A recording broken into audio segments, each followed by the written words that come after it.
أعوذ بالله من الشيطان الرجيم بسم الله الرحمن الرحيم ونوحا إذ نادى من قبل فاستجبنا له فنجيناه وأهله من الكرب العظيم. My dear respected elders and brothers, we are in Surah Al-Anbiya, starting from ayat number 75 today. Number 76, ayat number 76, the new ruku, we are starting. And we have been going through some of the stories of the Anbiya in this surah. That's why it's called Surah Anbiya. Here there's many stories of the Anbiya which are told, but in a very mukhtasar, very short fashion. Allah Ta'ala has told the stories, covering most of these stories in 1-2 ayats. Ibrahim alayhi salam, of course, his story was covered in a few ayats. And then Lut alayhi salam, now going back to Nuh alayhi salam. Allah Ta'ala says, وَنُوحًا, meaning, and remember Nuh. And remember Nuh alayhi salam, إِذْ نَادَى مِنْ قَبْلِ, when he supplicated, meaning called onto Allah subhanahu wa ta'ala in supplication, made dua to Allah Ta'ala. Min qablu, before Ibrahim and Lut alayhi salam. Nuh alayhi salam came before Ibrahim alayhi salam. So this actually means min qabla Ibrahim wa min qabli Lut. Before Lut and Ibrahim alayhi salam, Nuh alayhi salam, he made dua and supplicated to Allah Ta'ala. فَاسْتَجَبْنَا لَهُ, and we accepted it from him, we answered him. فَنَجَّيْنَاهُ, and we saved him and his people, مِنَ الْكَرْبِ الْعَظِيمِ, from a very great distress, a very great problem, a very great difficulty. So the question arises, what did Nuh alayhi salam ask Allah subhanahu wa ta'ala? What did he make dua for? Of course, the story of Nuh alayhi salam, which we won't go in detail, but it's very important for us that we know the tartib and the order of how this happened. Because a person may think in his mind that how can a person, a prophet, make dua that Allah Ta'ala destroys his people? Because Mufassirin say, Nada, him calling and supplicating to Allah Ta'ala, was his call for destruction. That he wanted his people to be destroyed. It's mentioned in Surah Nuh, where Allah Subhanahu wa Ta'ala says, that Nuh alayhi salam said, رَبِّ لَا تَذَرْ عَلَى الْأَرْضِ مِنَ الْكَافِرِينَ دَيَّارًا. That, oh Allah, do not leave any house, any person who's from the kafir, from the disbelievers on this earth. Don't leave any of them. Now, did Nuh alayhi salam say this out of what we say, sabri, impatient? No, it wasn't, of course. There was 950 years that Nuh alayhi salam gave the da'wah to his people. In Surah Ankabut, ayat number 16, Allah Ta'ala speaks about it, and He says, فَلَبِثَ فِيهِمْ أَلْفَ سَنَةٍ إِلَّا خَمْسِينَ عَامًا, that he stayed amongst his people for 1,000 years except 50. Except 50. 1,000 years except 50, meaning 950 years he stayed amongst his people. Of course, what caused Nuh alayhi salam to have the impatience? If you're there for 950 years, you might as well wait a little longer. It's already been so long. So Allah Ta'ala in Surah Hud, Allah Ta'ala announced to Nuh alayhi salam, لا يؤمن من قومك إلا من قد آمن, that no one from your people will ever believe except for those who have already believed. So those who believed in Nuh alayhi salam and were his friends, and those who were the Muslims with him, they were believers. But Allah subhanahu wa ta'ala said in regards to the rest of his people, not them, not their children, no one from his people will ever accept the Islam. Only the people who are with you will believe. Obviously after that, Nuh alayhi salam said, then what's the purpose then? Why would I give da'wah to people who are not going to believe? And of course these people also, they started now plotting against Nuh alayhi salam. In Surah Qamar, Nuh alayhi salam told Allah subhanahu wa ta'ala, Inni maghlubun fantasir, that, oh Allah, I have been overpowered. They're plotting to kill me. They want to kill me now. Fantasir, please help me. And when he asked Allah Ta'ala for this help, and like in Surah Nuh, when he said, Rabbi la tadhar ala al-ardi min al-kafirin dayara, he made the dua that, oh Allah, please destroy all of them. And in other ayat it's mentioned that he made dua that, oh Allah, gharq, that drown all of them. And this is what Allah subhanahu wa ta'ala did. So the process of Nuh alayhi salam coming to the point of making dua against his people of destruction was not something spontaneous. It was something that lasted for 950 years of sabr and patience. And these people, Mufassirin have mentioned, that they were so stubborn with Nuh alayhi salam that when they would have children and the children were able to perceive and were able to know what they were talking about, and when they became a little older, 6, 7, 8 years old, 9 years old, so they would grab those children by the hand and they would walk with them. And they would bring them to Nuh alayhi salam. And they would show their children that this is Nuh alayhi. They would say, this is Nuh. And your grandfather rejected him. I'm rejecting him. And you must reject him. And when you have children, he must reject him also. And this was the daily recipe and the daily dosage that they gave their children, that whatever you do, don't accept the message of Nuh alayhi salam. So we could only understand and we can only imagine what type of difficulty and what type of pain that he must have been going through in giving dawah to his people, but yet the answers and the replies that he got back were nothing but sheer arrogance and rejection. So Allah Ta'ala mentions it here about this. And Allah Ta'ala فَنَجَّيْنَاهُ, and we saved him, وَأَهْلَهُ, and those people who believed in him, we saved them also. مِنَ الْكَرْبِ الْعَظِيمِ, from a very great distress. Karb means musibah, a very great harm and a very great stress, a calamity. وَنَصَرْنَاهُ مِنَ الْقَوْمِ الَّذِينَ كَذَّبُوا بِآيَاتِنَا إِنَّهُمْ كَانُوا قَوْمَ سَوْءٍ فَأَغْرَقْنَاهُمْ أَجْمَعِينَ. Allah Ta'ala says, وَنَصَرْنَاهُ مِنَ الْقَوْمِ الَّذِينَ كَذَّبُوا, and we helped him against those people who rejected the signs of Allah subhanahu wa ta'ala. إِنَّهُمْ كَانُوا قَوْمَ سَوْءٍ, they were a very evil lot of people. They were a very evil group of people. قَوْمَ سَوْء, so means evil. They were very evil people. فَأَغْرَقْنَاهُمْ أَجْمَعِينَ, so we drowned all of them. We drowned all of them. And of course we know that that area, or some Mufassirin say that those are the people of the world at that time. Other Mufassirin said no, there were people other parts of the world. But that area where Nuh alayhi salam was, all those people were completely destroyed. Only his family who had believed remained, and his wife, and of course some of the animals that he had brought on the boat of each gender of each species of animal was brought on his ship. Other than that, everything else was destroyed and underwater. After this, Allah subhanahu wa ta'ala talks about Dawood alayhi salam and Sulaiman, a father-son combination of Anbiya.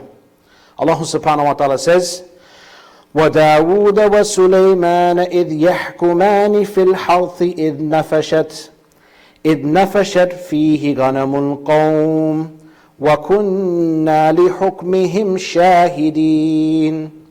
Allah Ta'ala says, and remember Dawood alayhi salam and Sulaiman alayhi salam. Dawood alayhi salam was the father, and Sulaiman alayhi salam was the son. Both of them were given some of the great ni'mats of Allah subhanahu wa ta'ala, which will be discussed in the upcoming ayats. Allah Ta'ala talks here about one incident that happened between both of them. Allah Ta'ala talks about and says, إِذْ يَحْكُمَانِ فِي الْحَرْثِ, when they both decided in regards to a field, meaning a plantation field. Harth means a field, a plantation, a land. إِذْ نَفَشَتْ فِيهِ غَنَمُ الْقَوْمِ, when some of the goats of a people entered into that harth, entered into that land in the nighttime. What happened was, Sulaiman alayhi salam and Dawood alayhi salam both were acting as judges, especially Dawood alayhi salam. Allah subhanahu wa ta'ala made him the qadi of the people. And they would come to him daily and they would bring their cases before him. There was a land that a farmer had owned, and the sheep at nighttime of another person had gone into his land and obviously started grazing, and he had some vegetables and things there, and it destroyed his land. And it happened at night, so both were did not know that it happened. So they came to Dawood alayhi salam, and Dawood alayhi salam being the judge, his judgment was that those goats or lambs that that person had, then they should be handed over to the person who owned the land. So that he can now, because his land got destroyed, so you should give the goats to him, and that will be a payback for him. This was the way that he had judged. But Sulaiman alayhi salam said, no, I think there's something better. Sulaiman alayhi salam said that those goats should be given to the person of the land for a little while. Let him benefit off the milk. If any of them happen to need to be zabihad and eaten, so he can do that as well. Some of them get old and he can slaughter them and eat them, but he can benefit from the milk of it. And while he's benefiting from the milk and tending those sheep, that person can fix the person's land. He can rent someone and get someone to get the land back, toil the land so that the land can now become better and it can be ready for more plantation. Then when he's finished with that, the goats or the sheep can be given back to that person, and this person can start benefiting off his land off his land again. So Allah subhanahu wa ta'ala liked the Sulaiman alayhi salam's judgment. So this shows us that also, that if ilm comes from a younger person, even being your son, and that ilm is correct, then a person should accept it. A person should accept it. And that's what happened with Dawood alayhi salam, and he accepted the judgment of Sulaiman alayhi salam. So that's why Allah Ta'ala says, remember Dawood and Sulaiman, when they both decided, they both judged in regards to a plantation land. إِذْ نَفَشَتْ فِيهِ غَنَمُ الْقَوْمِ, when the goats of a people entered into that land in the nighttime. Nafashat means to enter someplace in the night. الدخول في الليل. وَكُنَّا لِحُكْمِهِمْ شَاهِدِينَ, and we were witnessing both of their judgments. They both gave their judgments. Allah Ta'ala says we both were watching their judgments. Allah Ta'ala sent the wahi. And فَفَهَّمْنَاهَا سُلَيْمَانَ وَكُلًّا آتَيْنَا حُكْمًا وَعِلْمًا وَسَخَّرْنَا مَعَ دَاوُودَ الْجِبَالَ يُسَبِّحْنَ وَالطَّيْرَ وَكُنَّا فَاعِلِينَ. Allah Ta'ala says, and we gave the understanding of this judgment to Sulaiman alayhi salam. Meaning, he gave the right judgment. His judgment was good because both men benefited, nobody lost. In the statement of Dawood alayhi salam, of course, one person would have lost complete and the other one would have gained something. Allah Ta'ala then mentions, وَكُلًّا آتَيْنَا حُكْمًا وَعِلْمًا. He says, and we gave both of them, وَكُلًّا يعني كِلَاهُمَا, both of them, they were given the wisdom and the knowledge. It wasn't that Dawood alayhi salam was a bad judge. It was just at this juncture, Sulaiman alayhi salam's judgment was better. وَسَخَّرْنَا مَعَ دَاوُودَ الْجِبَالَ يُسَبِّحْنَ وَالطَّيْرَ. Now Allah Ta'ala talks about the great ni'mats and blessings that were given to Dawood alayhi salam. Dawood alayhi salam, وَسَخَّرْنَا, we subjugated. Sakharna, we made in control, we subjugated. With Dawood alayhi salam, the mountains. Yusabbihna, they would praise Allah subhanahu wa ta'ala, and the birds as well. It's mentioned that Dawood alayhi salam, the mountains would hymn the praises of Allah ta'ala with him. When he would read the Zabur, and he would read it in such a beautiful language, and a beautiful tone. It's even in the hadith, that at one of the junctures of Qiyamah, Allah subhanahu wa ta'ala will make Dawood alayhi salam read from the Zabur in front of all of the khalaiq, all of the creation. And then Rasulullah sallallahu alaihi wasallam will read the Surah Yasin.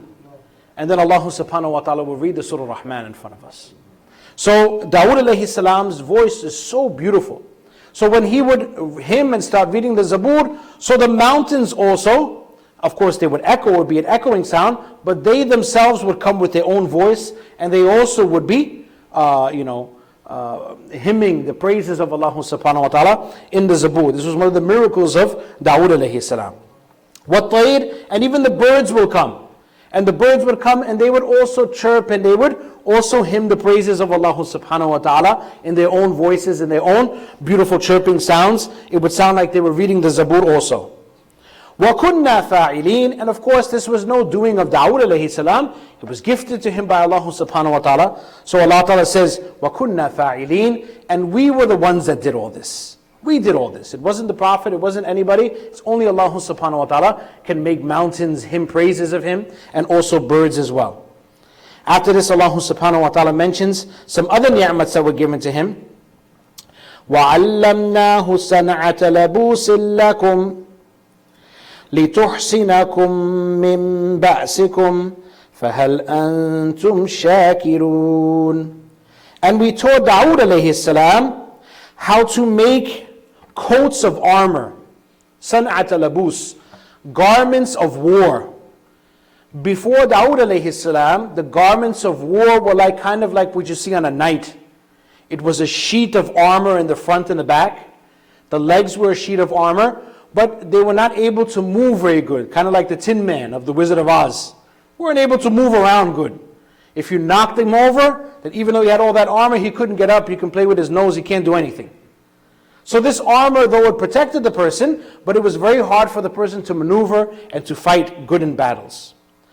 In the Surah Saba, Allah subhanahu wa ta'ala mentions about Dawood alayhi salam and how Allah subhanahu wa ta'ala made the hadid, the iron, soft for him.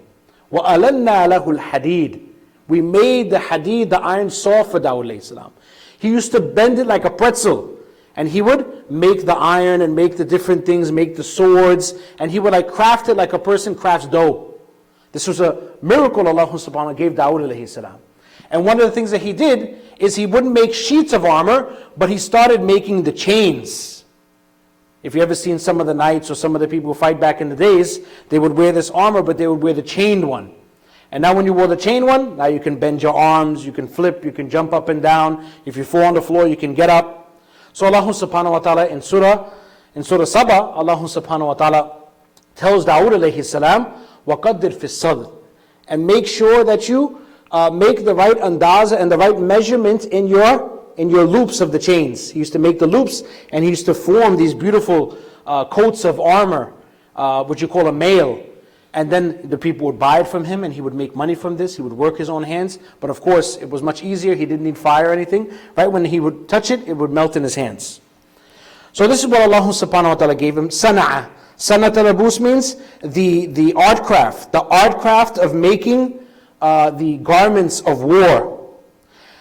لِتُحْسِنَكُمْ So that it can protect you مِنْ بَأْسِكُمْ from your wars. It's mentioned that Dawood alayhi salam was the first one to make the armor like this. Then after that, people had different ideas and they started using so much things of armor. And even today, the guns and the tanks and all these things, they are all there, of course, enforcing war as well. May Allah protect us. But also they are there to protect a person. A person can protect himself, wear a helmet which is steel. He can use a tank, he can use a gun to protect himself. That's why Allah Ta'ala says, لِتُحْسِنَكُمْ So that you can protect yourself. مِنْ بَأْسِكُمْ From your wars. Then Allah Ta'ala asks all of us, فَهَلْ أَنْتُمْ شَاكِرُونَ Are you grateful to Allah subhanahu wa ta'ala that He's put this metal in this world? Forget about the guns and all the other things that are dangerous that are built. What about all the stuff in our houses that are made from hadid and iron? What about the cars that we have, the trucks that we have, the buildings and all the structures that are built, the bridges? These are all made from iron. Allah subhanahu wa ta'ala put it in this world. So Allah ta'ala is saying, are you grateful for the iron? Have you ever thanked Allah ta'ala that He's given you this, that you can now benefit from it? Allah subhanahu wa ta'ala now mentions the ni'mats of Sulaiman alayhi salam. وَلِسُلَيْمَانَ الرِّيحَ عَاصِفَةً تَجْرِي بِأَمْرِهِ إِلَى الْأَرْضِ الَّتِي بَارَكْنَا فِيهَا وَكُنَّا بِكُلِّ شَيْءٍ عَالِمِينَ.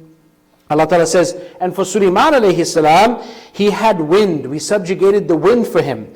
عَاصِفَةً which blew violently. It was a fast wind that Sulaiman alayhi salam was able to fly in.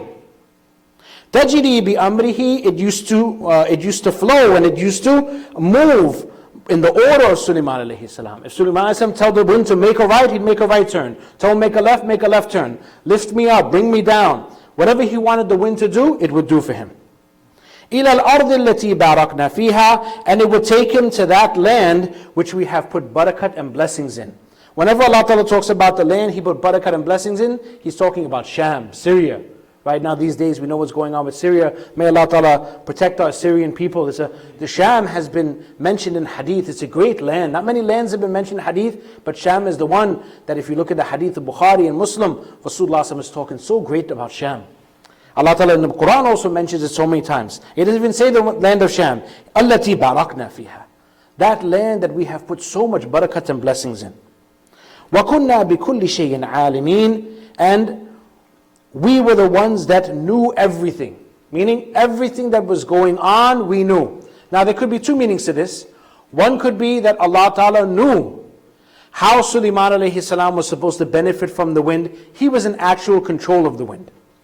Another meaning could be, like in Surah Saba where Allah Ta'ala talks about Sulaiman alayhi salam and the different jinnat that used to work for him, and the type of rumors that were going on about Sulaiman alayhi salam and the jinn, that na'udhu billah, Sulaiman alayhi salam and the jinn, they knew the future, and they knew more than Allah Ta'ala, na'udhu billah. People started spreading rumors like this.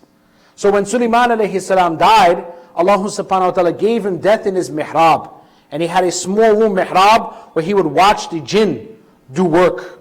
And he would overwatch them and oversee them, because the jinn, they're very treacherous and they want to leave the work, and so he would watch them. Allah Ta'ala gave him death on his stick. He was holding on to his stick, his staff, and Allah Ta'ala gave him death, and he stayed like that for 1 year. Until the termites came and they bit at his cane. When his cane weakened and broke, so then Sulaiman alayhi salam, he fell. When he fell, then all of the jinnat realized that he had passed away.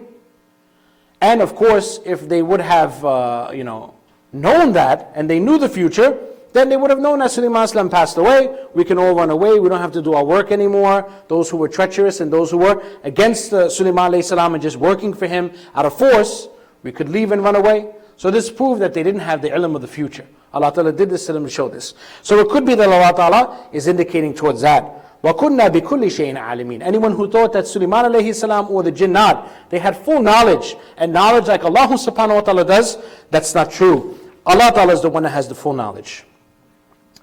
وَمِنَ الشَّيَاطِينِ مَنْ يَغُوصُونَ لَهُ وَيَعْمَلُونَ عَمَلًا دُونَ ذَلِكَ وَكُنَّا لَهُمْ حَافِظِينَ.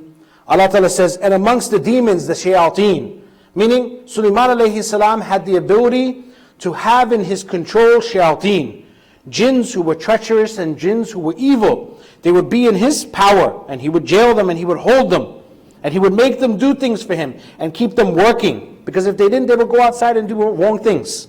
So he would keep them, and one of the things that they would do, yahusun, they would dive into the oceans for him. And they would come with pearls and rubies and things from underneath that no man at that time could get. Only it was in the hands and in the possession of Sulaiman alayhi salam. There were no submarines at that time. There were no people going down in the middle of the ocean. People would have been scared to go in the ocean.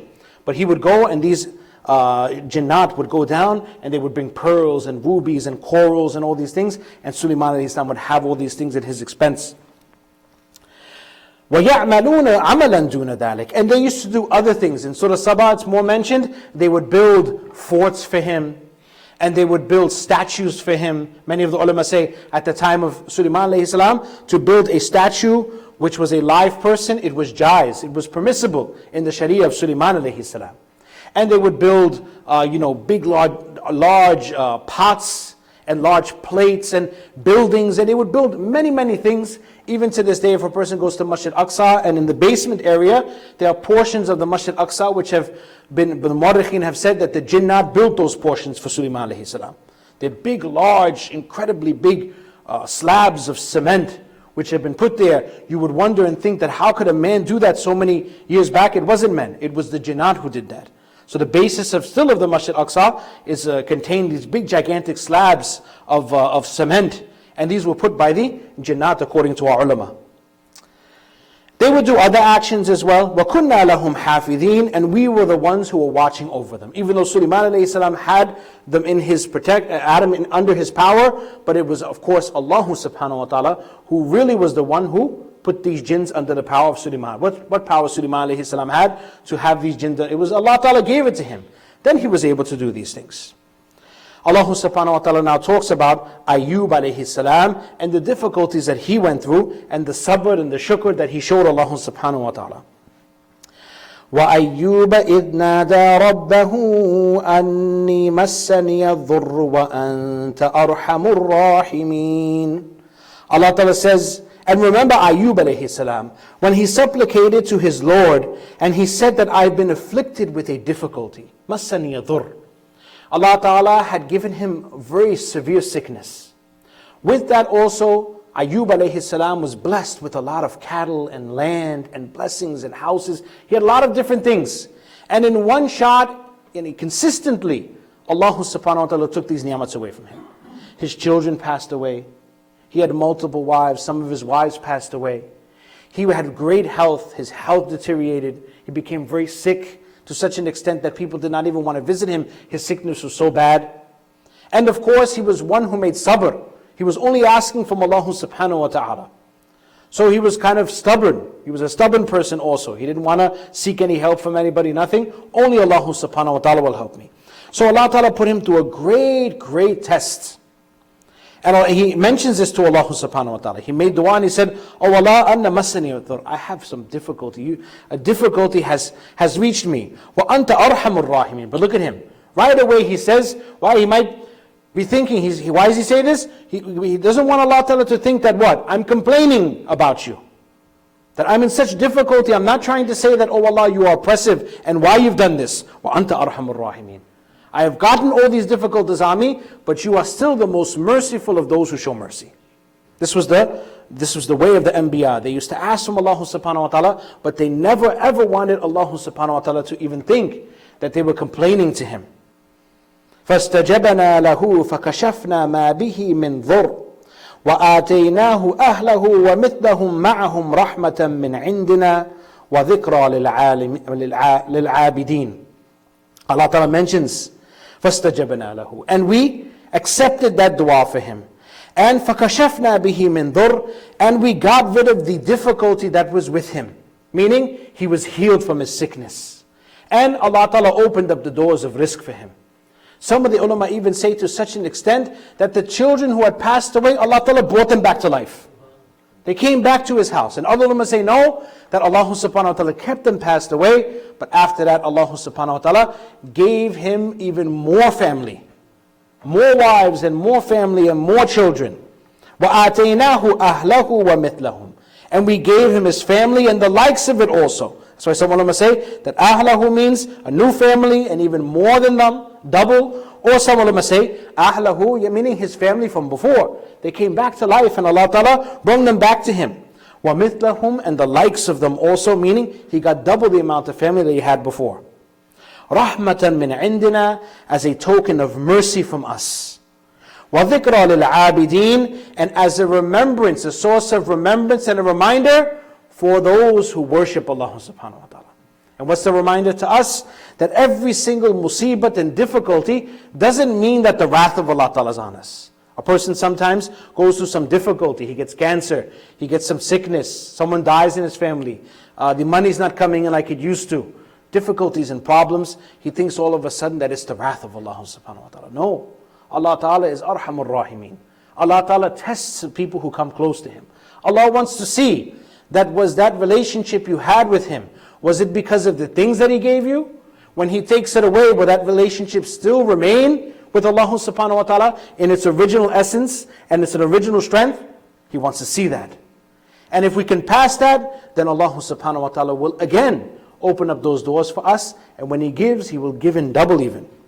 So the lesson of this is that we should stay patient in the times of difficulty. And when we have good things, we should be shakir and we should be grateful to Allah subhanahu wa ta'ala. After this, Allah Ta'ala mentions some other prophets, just amtawad, but just generally.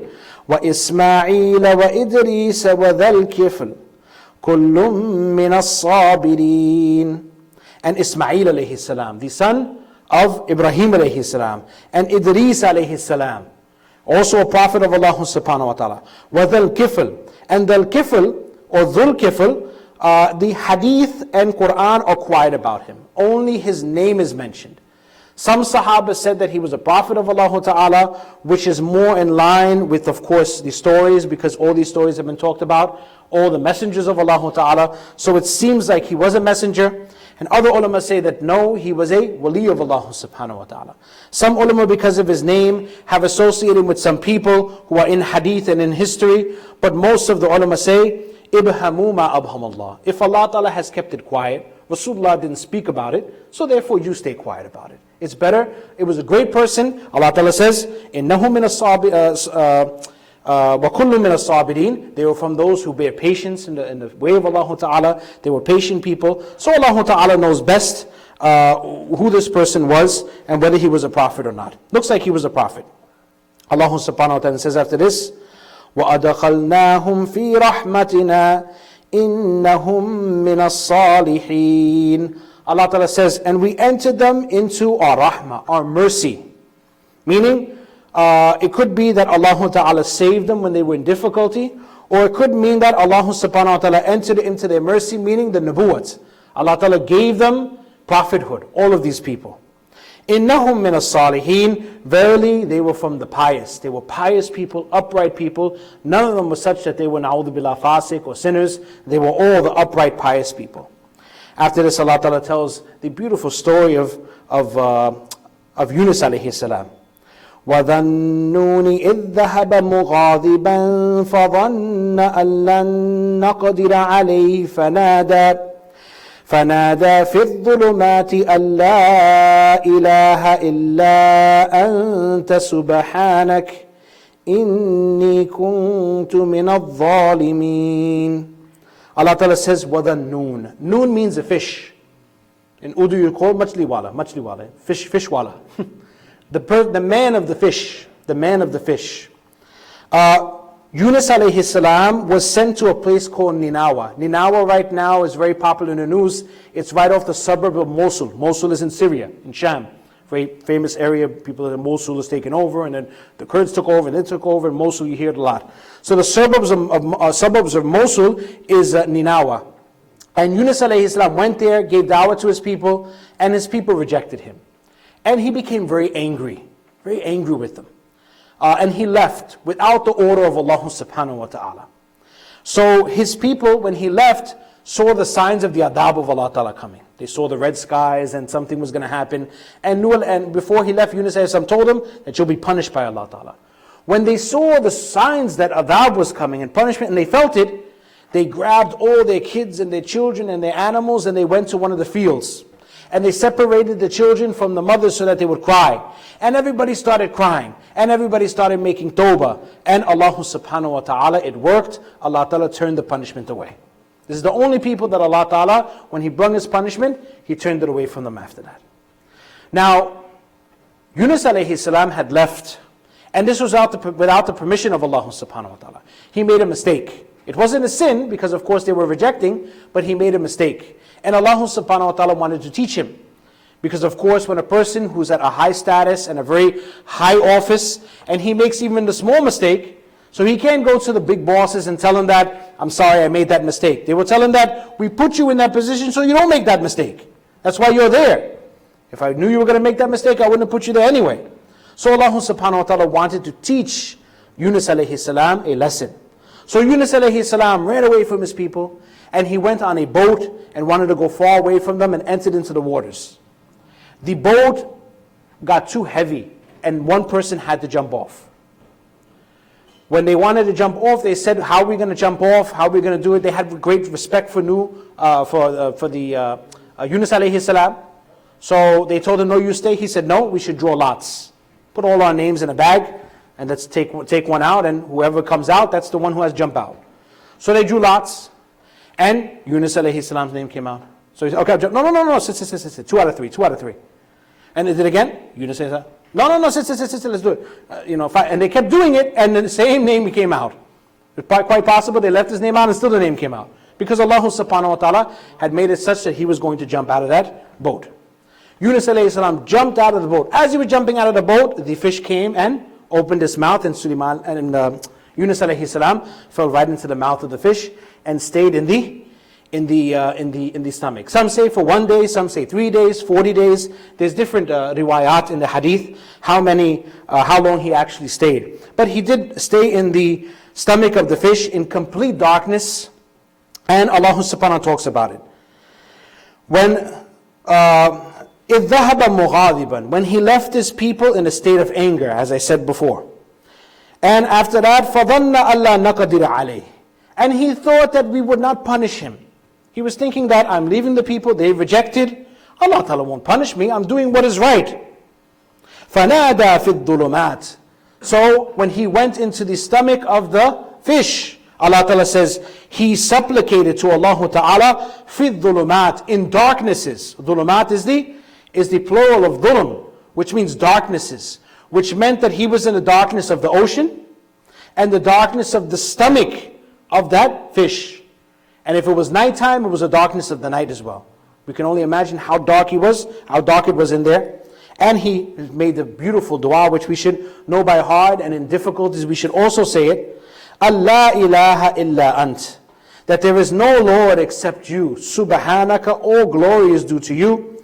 Inni kuntu min al-dhalimeen. Verily I am from amongst those who have oppressed myself. I am an oppressor. I've done wrong to myself. So this was his tawbah, and he kept saying this. And also the Muslims should say this as well. Allah Ta'ala after this mentions, فَاسْتَجَبْنَا لَهُ وَنَجَّيْنَاهُ مِنَ الْغَمِّ وَكَذَلِكَ نُنْجِي الْمُؤْمِنِينَ. Allah Ta'ala says, and we accepted his dua. فَاسْتَجَبْنَا لَهُ. We accepted it from him. وَنَجَّيْنَاهُ. And we saved him. مِنَ الْغَمِّ. From his great distress.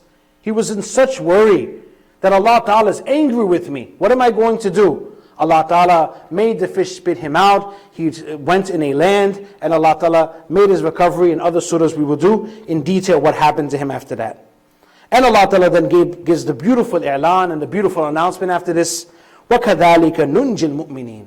That all believers, if you are in a difficulty, and the darkness of stress, and the darkness of a terrible situation has overtaken you, then say this dua also. In this way we save the believers as well.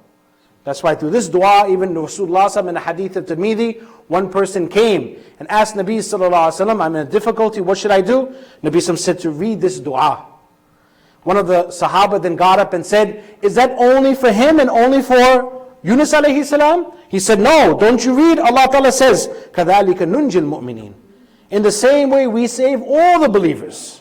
Meaning if you say this dua in a time of difficulty, Allah Tabaraka wa Ta'ala will save you from that difficulty. We should all learn it, and we should teach it to our children and the people of our family, that whenever they're in difficulty, they will say this dua. May Allah Ta'ala give us tawfiq and save us from any difficulty and not keep us in it even to begin with. And may Allah Ta'ala open up the ways for us to follow the Anbiya, and especially the sunnah of our Nabi Sallallahu Alaihi Wasallam. Wa akhu da'wan alhamdulillah.